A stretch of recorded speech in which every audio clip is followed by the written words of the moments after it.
Assalamualaikum. Selamat malam kakak semuanya. Ceritanya sudah sampai bab 21 ya. Dan di cerita sebelumnya, Arin itu kebingungan. Dia mengalami sesuatu yang membingungkan dengan dirinya sendiri ya. Dari kenyataan dan berhalusinasi, dan dia sudah melakukan perjanjian kontrak kerja ya, dan sudah menandatangani, tetapi perjanjian itu menyangkut kehidupan dia dengan Jess Dauntis. Oke, kita langsung ke ceritanya. Apakah yang akan terjadi dengan mereka, dan apakah sebenarnya yang terjadi di dalam kastil tua itu? Selamat mendengarkan.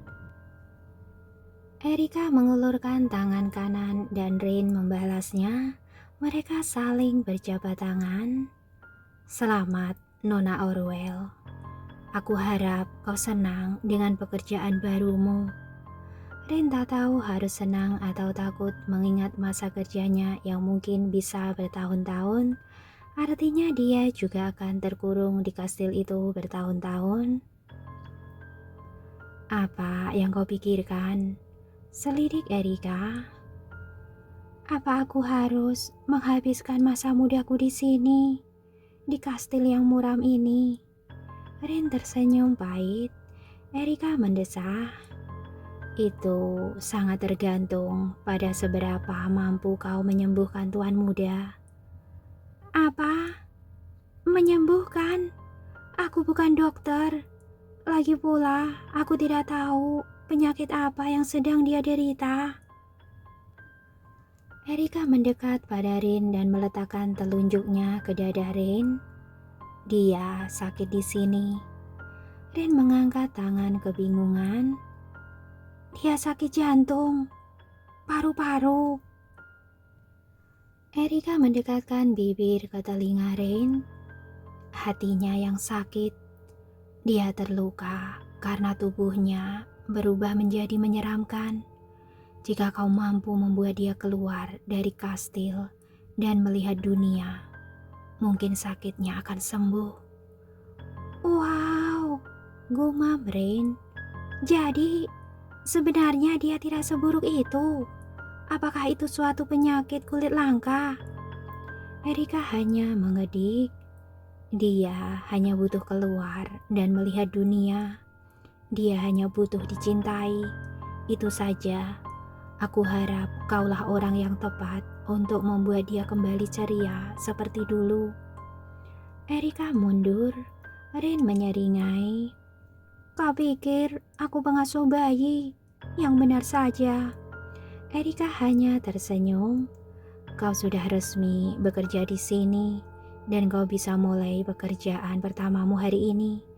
Erika menyerahkan seputumpuk surat pada Rin. Apa ini Erika? Setumpuk surat yang harus Tuhan periksa dan balas. Tugasmu mengantarkan semua ini ke kamarnya dan aku bisa sedikit bersantai mulai hari ini. Erika menyeringai dan akan berbalik meninggalkan Rin.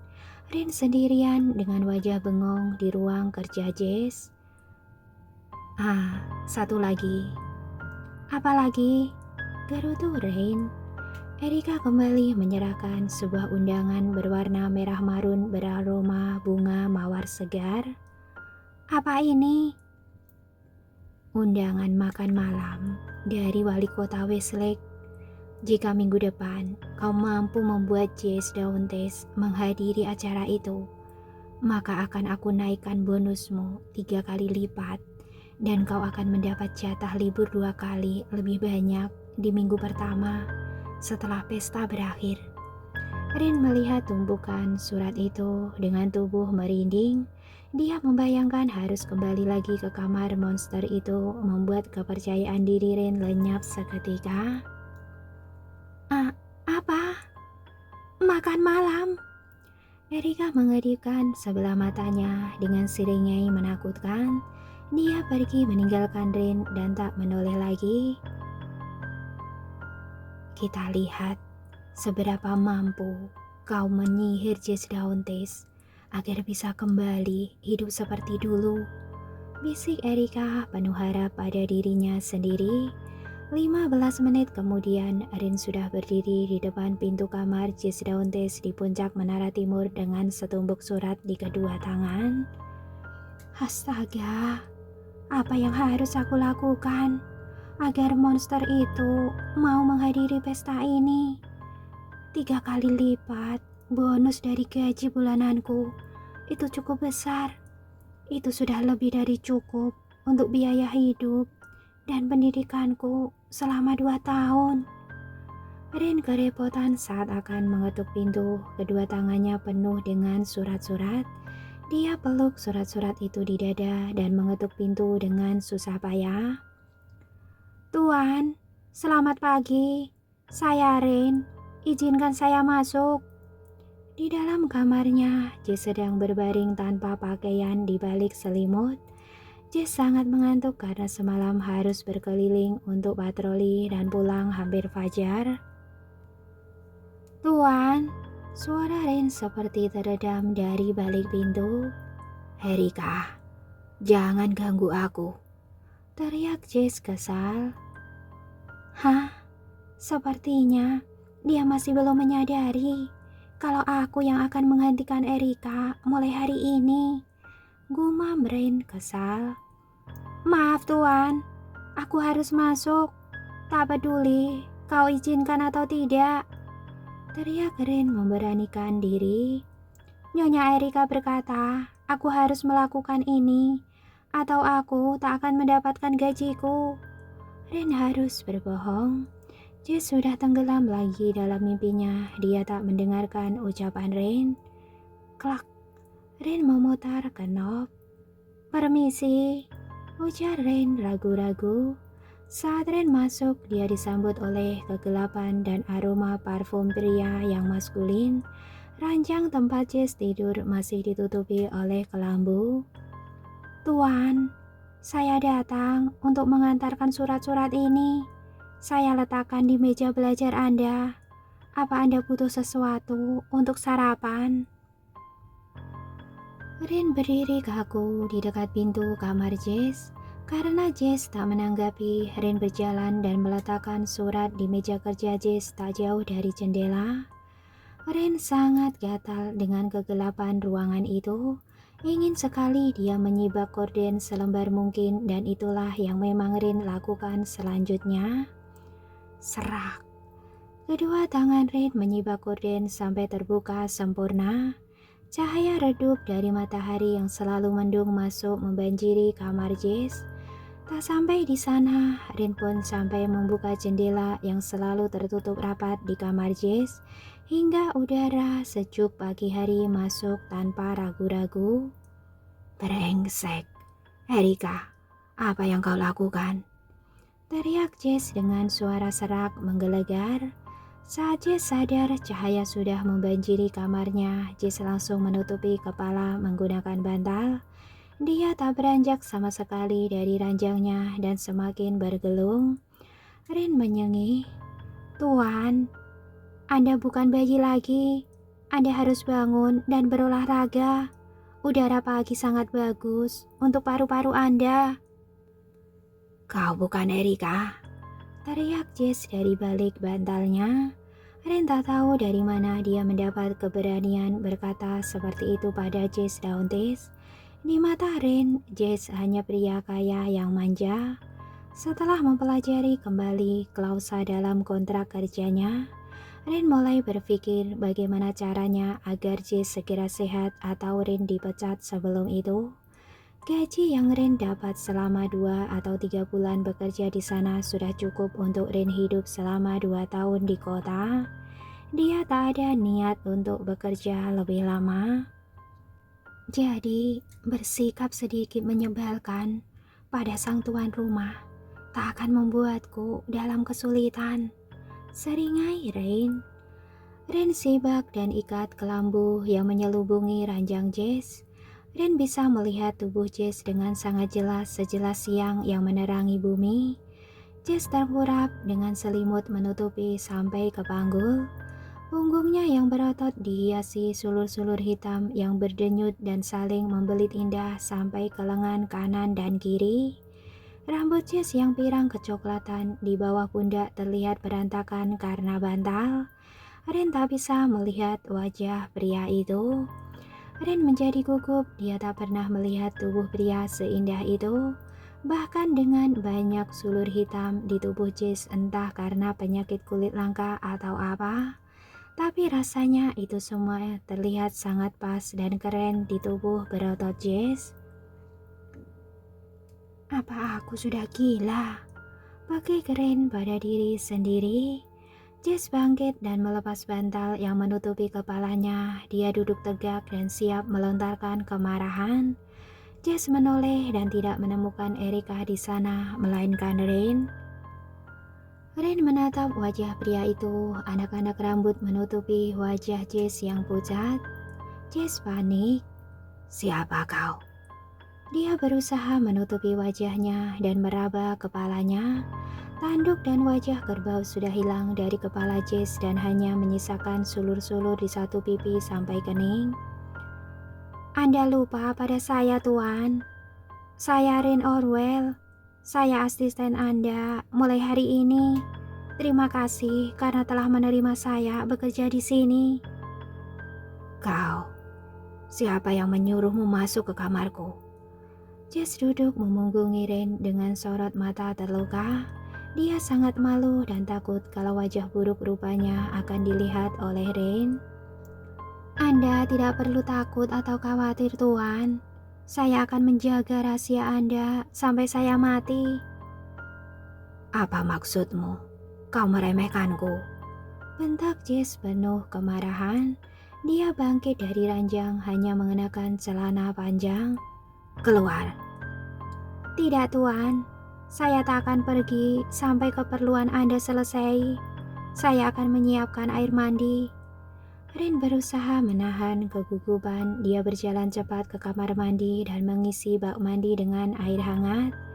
Rin mendengar langkah kaki Jess yang mendekat. Rin tahu Jess ada di belakangnya, tapi Rin bersikap seolah-olah tak ada apa-apa. Apa yang akan dia lakukan padaku? Pikir Rin, apa dia akan membunuhku di sini? Rin mencengkeram gagang selang air mandi dengan kuat. Dia siap memukulkan gagang selang air itu ke arah Jess jika pria itu menyerangnya. Kau gemetar, Rain. Jess berdiri di ambang pintu kamar mandi mewah itu dengan kedua tangan terlipat ke dada. Nada bicara Jess penuh ejekan. Kau berkata, akan menjaga rahasiaku sampai mati. Tapi kau gemetar saat melihat tubuh monsterku. Ren berbalik tapi tak menatap wajah Jess. Dia terus menunduk. Air mandi sudah siap, Tuan. Saya akan merapikan kamar selama Anda mandi. Ren berjalan begitu saja melewati tubuh jangkung Jess yang terus menatapnya seperti intaian seorang penembak jitu. Jess menangkap tangan Ren dan mencengkeramnya. Apa kau benar-benar sudah membaca kontrak itu? Tak ada yang bisa pergi dari kastil ini. Begitu dia setuju untuk tinggal dan membubuhkan darahnya. Rin menahan diri dan terus menatap ujung kakinya sendiri. Bagaimana bisa Erika tak menyebutkan klausa itu? Pikir Rin.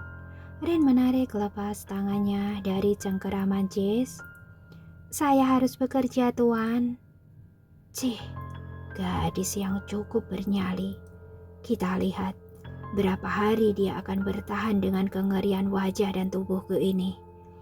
Rin kembali ke kamar Jess. Dia berdiri sambil berpegangan pada tiang ranjang. Rin gemetar hebat. Dia berpura-pura berani dan kuat padahal sangat takut. Bayangan serangan para serigala di hutan dan wajah monster Jess tak ada apa-apanya jika dibandingkan dengan kata-katanya yang menusuk. Bagaimana bisa? Aku percaya pada Erika begitu saja. Rin khawatir pada klausa kontak kerjanya. Jika yang dikatakan Jess benar, maka dia bisa saja menerkamku. dan tak akan ada orang yang tahu jika aku mati di sini. Rin mengusap air matanya. Kenapa pekerjaan ini aku terima? Untuk mengalihkan pikiran buruknya, Rin mulai bekerja dengan membersihkan kamar dan merapikan tempat tidur. Entah berapa lama dia bekerja sampai sadar tak lagi mendengar suara air di kamar mandi. Dia sudah selesai mandi. Aku harus cepat. Aku harus keluar lebih dulu. Rin memunguti spray dan parkiran kotor Jess yang tergeletak di lantai. Rin terkejut dengan temuannya. Apa ini? Oh, pakaian itu sudah rusak. Kau bisa membuangnya, ujar Jess santai. Rin berbalik dan mendapati Jess tengah berdiri di depan pintu kamar mandi hanya mengenakan handuk di pinggang dan satu lagi menutupi kepala dan wajahnya. Di tangan Rin ada kemeja putih yang robek bagian dada dan bersimbah darah seperti bekas cakaran binatang buas. Rin yang sangat tahu bagaimana rasanya dikoyak dan diterkam oleh serigala meski tak yakin itu kenyataan atau mimpi. Begitu melihat baju dan darah itu, Rin seketika panik. Rin berlari menghampiri Jess. Ada apa denganmu? Jess mundur karena tak nyaman. Tapi Rin terus mendekatinya, bahkan Rin meletakkan kedua tangannya ke dada dan perut Jess. Dia memeriksa bagian tubuh Jess yang mungkin terluka tapi tak mengatakannya. Apa kau terluka, Tuan? Pakaianmu berdarah. Apa kau baik-baik saja? Rin sangat panik. Jess membeku, dia tak pernah mendapatkan perhatian setulus itu. Dia bahkan sampai tak menyadari jika Rin menyentuh tubuhnya yang menjijikan dengan sulur-sulur hitam di permukaan kulit. Hentikan. Jess menampik tangan Rin dengan kasar. Jangan menyentuhku sembarangan. Jess berpaling dengan tetap menutupi wajah dan kepalanya menggunakan handuk. Keluar dari sini. Rin terkejut karena kelancangannya sendiri. Dia menunduk dan meminta maaf berulang kali pada Jess. Rin pergi membawa spray dan pakaian Jess yang robek penuh darah. Menyebalkan, umpat Jess. Aku tak butuh belas kasihan. Kenapa? Dia tidak jijik dengan penampilanku. Aku sendiri jijik melihat tubuhku. Oh, ayolah yang mulia. Kau tak seburuk anggapanmu, ujar Jermaine. Kalau kau tak percaya, cobalah menatap ke arahku sesekali. Akan aku tampilkan sisi bagus dari tubuhmu. Jess melemparkan handuknya dengan kesal ke lantai lalu pergi ke jendela. Dia tutup rapat semua jendela dan gorden yang dibuka oleh Rin. Seketika kamar menjadi gelap lagi. Ada apa? Apa kau mendapat kesulitan dengan Jess? Selidik Erika yang mendapati Rin tengah murung di ruang tamu. Dia memukul tanganku. Astaga, itu kasar sekali. Mungkin aku yang salah. Kenapa kau berpikir begitu, Rin? Aku lancang sudah menyentuh tubuhnya. Apa? Wow, kejut Erika hampir tersedak. Maksudku bukan seperti yang kau bayangkan. Rin salah tingkah. Aku hanya membersihkan kamarnya dan menemukan pakaian penuh darah. Aku pikir dia terluka, jadi refleks aku memeriksa tubuhnya saat dia keluar dari kamar mandi. Diam-diam Erika tersenyum penuh kemenangan. Oh, dia tak akan suka jika ada orang yang melihat apalagi menyentuh tubuhnya. Tapi aku akui keberanianmu patut mendapat apresiasi. Bagaimana kalau segelas jus murbei segar? Erika menyodorkan segelas jus warna biru. Kau membuatnya sendiri? Iya, ini jus kesukaan Jess. Kami menanamnya sendiri di kebun. Dulu, Jess suka sekali berkebun. Tapi sejak 5 tahun yang lalu, semuanya menjadi muram. 5 tahun lalu? Saat Jess pertama kali mendapatkan penyakit di tubuhnya, dia mengurung diri di dalam istana dan mengusir semua orang yang ada. Rin mengangguk. Aku juga pasti akan melakukan hal yang sama jika di posisi itu. Jadi, apa kau akan mencoba lagi? Tanya Erika penuh harap. Masih ada waktu seminggu sebelum acara makan malam di balai kota. Apakah dia harus datang ke sana? Iya, jika dia tak ingin kehilangan tempat ini. Erika mengibaskan tangan ke udara. Apa maksudmu, Erika? Pemerintah akan memugar istana ini dan mengambil alih pengelolaan Darkwood sebagai cagar alam. Seluruh aset keluarga Dauntes akan dikuasai oleh pemerintah jika Jess tak menunjukkan perubahan. Karena Jess adalah raja terakhir yang dianggap tak kompeten saat ini. Sisa hari itu Rin habiskan hanya dengan mondar-mandir dari dapur ke menara timur. Dia harus siap sedia jika sewaktu-waktu Jess membutuhkan sesuatu. Pria itu sama sekali tak meninggalkan kamar. Tidakkah itu sangat membosankan mengurung dirimu di dalam kamar? Padahal kamu mempunyai istana dan hutan yang sangat indah. Pikir Rin sambil menahan kantuk. Rin duduk dan tertidur di lantai di depan pintu kamar Jess. Tak ada yang tahu jika Rin masih di sana sampai waktu menunjukkan angka 10 malam. Rin terbangun begitu mendengar suara dekut burung hantu di pagar jembatan yang menghubungkan menara timur dengan bangunan utama. Ya ampun, aku tertidur. Rin langsung berdiri dengan mata sembab. Dia merapikan pakaiannya yang kusut karena berjam-jam duduk di lantai sambil memejamkan mata. Jam berapa sekarang? Kenapa tak ada yang membangunkanku? Pekerjaan apa ini? Sangat membosankan. Tapi aku menerima gaji yang sangat besar. Kenapa aku harus mengeluh? Gumamnya. Saat Rin akan kembali ke kamarnya, dia melihat seekor burung hantu putih terbang. Oh tidak, ini sudah sangat larut. Aku seharusnya tak berkeliaran di luar. Aku harus kembali ke kamar. Bagaimana jika Erika tahu aku masih di luar sini? Rin melepas sepatunya dan berjalan mengendap-endap. Ia tak ingin Erika tahu kalau Rin melanggar aturan yang sudah mereka sepakati. Saat Rin akan masuk ke kamar, dia mendengar suara-suara berisik dari salah satu ruangan. Ramai sekali. Ada apa di sana? Ada sebekas cahaya dari ruang makan yang super besar di dekat dapur. Suara dentingan sendok dan piring serta tawa dan percakapan banyak orang terdengar lirih.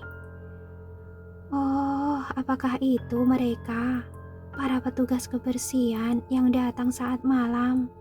Sepertinya seru sekali jika bisa bekerja bersama. Apakah aku bisa melihat mereka? Rin tampak ragu. Apa salahnya jika aku melihat sebentar? Bukankah mereka pekerja yang sama denganku? Pikir Rin. Saat Rin akan mengintip ke dalam ruang makan, dia mendengar suara Erika yang berjalan mendekat. Rin bersembunyi di balik ceruk tempat penyimpanan patung. Dia sembunyi di balik patung. Rin bisa mendengar langkah sepatu Erika dan bayangannya di lantai. Samantha, pastikan mereka segera kembali sebelum fajar. Jangan ada suara sedikit pun. Aku tak ingin Rin atau Tuan mendengar mereka. Baik, Nyonya. Mata Rin melotot. Dia tutupkan tangan ke mulut. Bayangan Erika seharusnya beriringan dengan bayangan tubuh Samantha. Tapi bayangan tubuh mereka tak terlihat seperti bayangan manusia. Salah satu bayangan itu seperti memiliki tanduk antelop. Rin ragu-ragu. Apa yang sebenarnya terjadi? Dia akan menunggu sampai Erika dan Samantha lewat di depannya. Karena panik, Rin tak sengaja menyenggol patung di depannya. Patung itu mengeluarkan bunyi berisik. Erika berhenti dan melirik. Dia akan kembali untuk memeriksa. Ren sangat ketakutan jika sampai terpegok Erika. Saat Ren akan kabur, sesuatu menariknya dari belakang, padahal di belakangnya hanya sebuah dinding. Ah! Jerit Ren yang tubuhnya seperti diseret dan melayang dalam kegelapan.